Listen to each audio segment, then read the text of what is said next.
시청자 여러분 안녕하세요. 2023년 12월 9일 하트앤서울 복음방송에서 보내드리는 주안의 하나 진행의 강승규입니다. 지난 한 주도 내가 만든 하나님이 아니라 성경에 스스로 계시하신 나를 지으신 그 하나님을 섬기며 살아가신 여러분 되셨으리라 믿습니다. 방송을 들으시는 여러분은 모두 예수 그리스도를 믿어 하나님의 자녀가 되고 그리스도인으로서 이 땅에서 우리에게 주어진 삶을 살아가고 계시다고 믿습니다. 또한 우리 모두는 같은 곳을 향해 가고 있죠. 그렇게 같은 곳을 향해 가고 있음에도 불구하고 우리 각자는 지나온 환경이 다 다를 것입니다. 어려서부터 자연스레 교회에 다니는 환경에서 자란 분들이 계실 테고요. 교회와는 전혀 관련 없는 환경에서 자라다가 주님을 알게 되신 분들도 계실 것입니다. 저는 교회와 관련 없는 환경 속에서 자라서 성인이 된 후에 예수님을 알게 되어서 세상의 문화와 가치관을 그대로 가지고 교회 안에 들어오게 된 경우입니다. 그래서 처음에는 참 많은 것들이 이해되지 않았지요. 특별히 교회에서 사용하는 용어들이나 그 개념들이 이해되지 않는 것들이 많았습니다. 구속하심, 대속하심, 보혈, 은사, 번제 이런 말들은 제가 세상에 살 때에는 한 번도 들어보거나 사용해보지 않은 말들이었기에 무슨 의미인지 전혀 몰랐습니다.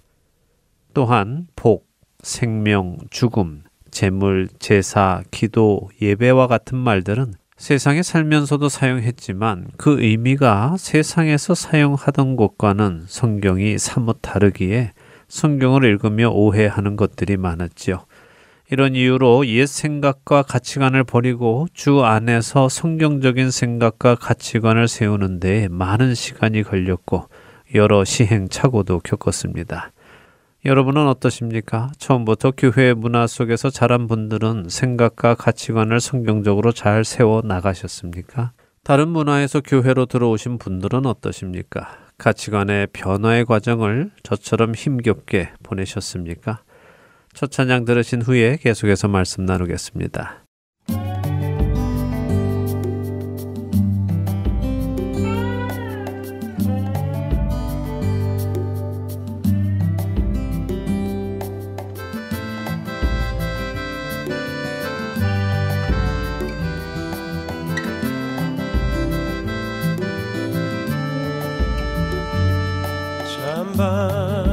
반가운 신도여 다 이리 와서 베들레헴 성내에 가봅시다. 저 구유에 누이신 아기를 보고 엎드려 절하세 엎드려 절하세 엎드려 절하세 구세주 났네.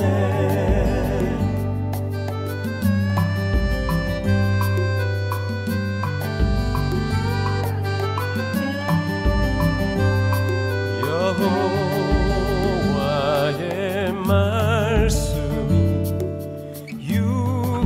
육신을 입어 날 구원할 구주가 되셨네.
엎드려져라 나가세 엎드려져라 나가세 엎드려져라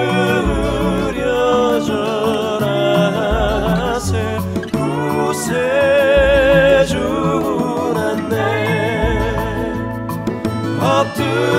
엎드려져라 나가세 구세주났네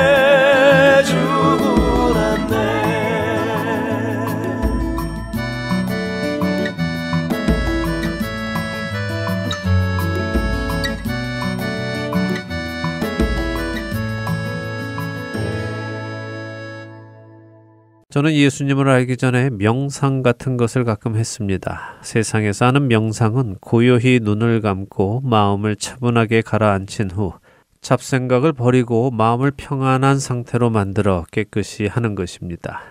그리고 이런 상태로 들어가도록 도움을 주는 음악을 틀어놓기도 하고 그런 도움을 줄 수 있는 장소를 찾아가기도 하지요. 또 도움이 된다는 호흡법을 병행하기도 합니다. 그리고 이런 묵상을 통해 얻으려는 것이 하나 있지요. 그것은 바로 마음의 평안입니다. 마음이 평안해지면 세상의 걱정거리들에 반응하지 않고 무언가 조금 더 고귀한 사람이 되는 것처럼 느껴지기도 했습니다. 그리고 이런 명상은 거의 모든 종교에도 존재합니다. 근데 제가 지금 설명드린 이런 명상, 그리고 그 명상을 통해 얻으려는 마음의 평안 같은 것들이 성경적인 모습이라고 여러분은 생각하십니까? 분명 성경도 우리에게 평안한 모습을 요구하시는데 그 모습이 방금 제가 설명드렸던 그런 모습과 같다고 생각하십니까? 사실 그렇지 않습니다. 성경이 우리에게 평안을 말씀하실 때는 우리 마음이 고요하여 세상의 풍파에 흔들리지 않음을 말씀하시는 것이 아닙니다. 예수님의 말씀을 잠시 볼까요? 요한복음 14장 27절 말씀의 일부입니다. 평안을 너희에게 끼치노니 곧 나의 평안을 너희에게 주노라. 내가 너희에게 주는 것은 세상이 주는 것과 같지 아니하니라. 분명 예수님은 제자들에게 평안을 주신다고 하십니다. 그런데 예수님이 주시는 그 평안은 세상이 주는 것과는 같지 않다고 하시죠. 그렇다면 예수님이 주시는 평안은 어떤 평안이겠습니까? 요한복음 14장 27절에서 말씀하신 예수님의 평안은 예수님이 하신 말씀 전후 좌우를 살펴보아야 이해할 수 있습니다. 요한복음 14장 25절부터 29절의 말씀을 읽어 드립니다. 내가 아직 너희와 함께 있어서 이 말을 너희에게 하였거니와 보혜사 곧 아버지께서 내 이름으로 보내실 성령 그가 너희에게 모든 것을 가르치고 내가 너희에게 말한 모든 것을 생각나게 하리라. 평안을 너희에게 끼치노니 곧 나의 평안을 너희에게 주노라. 내가 너희에게 주는 것은 세상이 주는 것과 같지 아니하니라. 너희는 마음에 근심하지도 말고 두려워하지도 말라.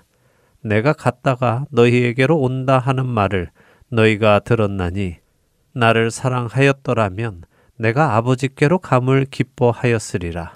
아버지는 나보다 크심이라. 이제 일이 일어나기 전에 너희에게 말한 것은 일이 일어날 때에 너희로 믿게 하려 함이라. 예수님의 말씀에서 예수님이 말씀하시는 평안을 정리해 본다면 어떤 말씀이 되겠습니까? 예수님은 제자들에게 이제부터 십자가에 달리셔서 죽으시고 부활하신 후에는 제자들을 떠나게 될 것이라고 말씀하셨습니다. 그리고 제자들에게 비록 예수님이 그렇게 죽으실 것이라고 해도 근심하지 말고 두려워하지 말고 또한 지난 3년간 그들과 함께 먹고 자고 하셨던 예수님을 더 이상 볼 수 없게 된다 하더라도 근심하거나 두려워하지 말라는 말씀입니다. 왜냐하면 이 모든 것이 이미 하나님 안에서 준비되고 계획된 일이기에 이 일들이 일어나야만 하는 것이고 또한 일어날 것이니 그런 일이 일어날 때에 주님께서 이미 말씀하신 대로 모든 일이 일어나고 있구나. 이것은 곧 하나님께서 모든 일을 주관하고 계신다는 것이구나 하며 평안을 얻으라는 말씀인 것입니다. 일이 잘못되어서 예수님이 죽으시는 것도 아니고 예수님이 사라지심으로 예수님께서 하시려고 했던 일이 그렇게 끝나는 것도 아니라 상황은 두려운 상황이고 근심할 만한 상황처럼 보이지만 그것이 모두 하나님의 계획임을 알기에 마음의 평안을 얻을 수 있다는 말씀입니다. 얼마 전 한국에 있는 한 리서치 센터에서 한국 성도들을 대상으로 신앙 설문조사를 한 결과가 나왔습니다. 설문조사의 결과는 한국 교회를 깜짝 놀라게 했습니다. 그 이유는 설문조사 결과 한국 성도의 약 40%는 명목상 교인으로 분류가 되었기 때문입니다. 다시 말해 한국 성도 10명 중 4명은 그저 명목상으로만 교인으로 분류가 되었다는 것입니다.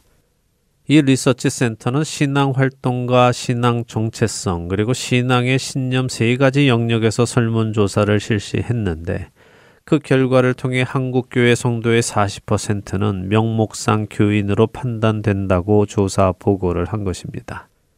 그리고 이 명목상 교인들로 분류된 사람들에게 기독교라는 종교를 믿는 이유가 무엇인지 물었을 때 가장 많은 답을 얻은 것은 마음의 평안을 위함이었습니다. 무려 명목상 교인의 48%, 곧 응답자의 반 정도가 자신은 마음의 평안을 얻기 위해 교회를 다닌다고 답한 것입니다. 더 놀라운 것은 명목상 교인들 사이에 구원과 영생을 위해 교회를 다닌다고 답한 사람은 겨우 20%에 지나지 않는다는 것입니다. 반대로 명목상 교인이 아닌 그룹으로 나뉜 성도들 속에서 교회를 다니는 이유를 물었을 때 66%가 구원과 영생 때문이라고 답했습니다.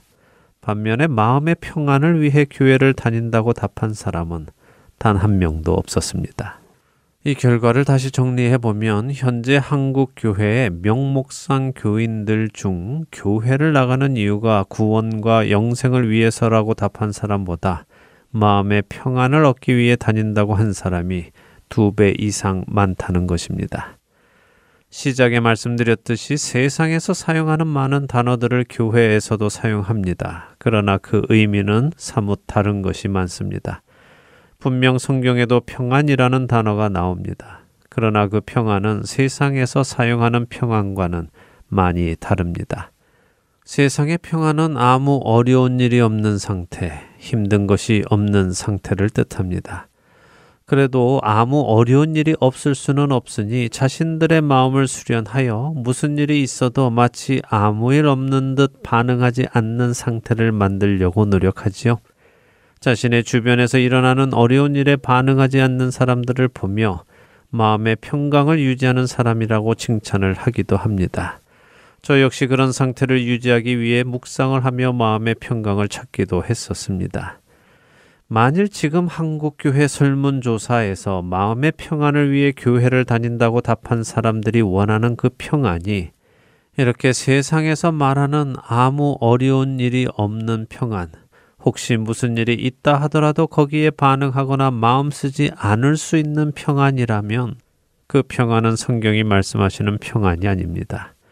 그렇기에 이 설문조사 센터에서도 그렇게 답한 사람들을 명목상 교인으로 분류한 것일 것입니다. 성경의 평안은 그런 세상적인 평안이 아닙니다.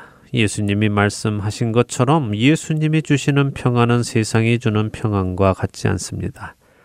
예수님이 주시는 평안은 어려움이 없는 상태도 아니며 어려움이 있는 상태에서도 그 어려움에 반응하지 않는 상태가 아니라 그 어려움까지도 하나님의 통제 안에 있음을 알기에 하나님의 선하심을 신뢰하며 그 어려움을 겪어내는 마음을 의미하는 것입니다. 세상이 주는 평안과 같지 않은 평안을 주시겠다고 말씀하신 예수님께서는 요한복음 16장에 와서 이렇게 다시 말씀하십니다. 32절과 33절입니다. 보라, 너희가 다 각각 제 곳으로 흩어지고 나를 혼자 둘 때가 오나니 벌써 왔도다. 그러나 내가 혼자 있는 것이 아니라 아버지께서 나와 함께 계시느니라. 이것을 너희에게 이르는 것은 너희로 내 안에서 평안을 누리게 하려 함이라. 세상에서는 너희가 환난을 당하나 담대하라. 내가 세상을 이기었노라. 예수님의 이 마지막 말씀을 기억하시기 바랍니다. 세상에서는 너희가 환난을 당하나 어려움이 없는 것이 아니라 오히려 어려움을 당할 것이라고 말씀하시지요. 그러나 예수님 안에서 평안을 누리라고 말씀하십니다. 우리가 예수님 안에서 평안을 누릴 수 있는 이유는 예수님께서 세상을 이기셨기 때문이라고 하십니다. 사랑하는 할텐서울 복음방송 애청자 여러분, 여러분이 찾으시는 평안은 어떤 평안입니까? 세상이 말하는 평안입니까? 아니면 성경이 말씀하시는 평안입니까? 세상이 주는 평안이 아니라 예수님께서 주시는 참된 평안을 얻어 그 안에서 평안을 누리며 우리에게 주어진 삶을 승리하며 살아가시는 저와 애청자 여러분이 되시기를 소망하며 오늘 주안의 하나 여기에서 마치도록 하겠습니다. 함께해 주신 여러분들께 감사드리고요. 저는 다음 주 이 시간 다시 찾아뵙겠습니다. 지금까지 구성과 진행의 강순기였습니다. 애청자 여러분 안녕히 계십시오. 평안을 너에게 주노라. 세상이 줄 수 없는, 세상이 알 수도 없는 평안, 평안, 평안, 평안을 내게 주노라.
세상이 줄 수 없는,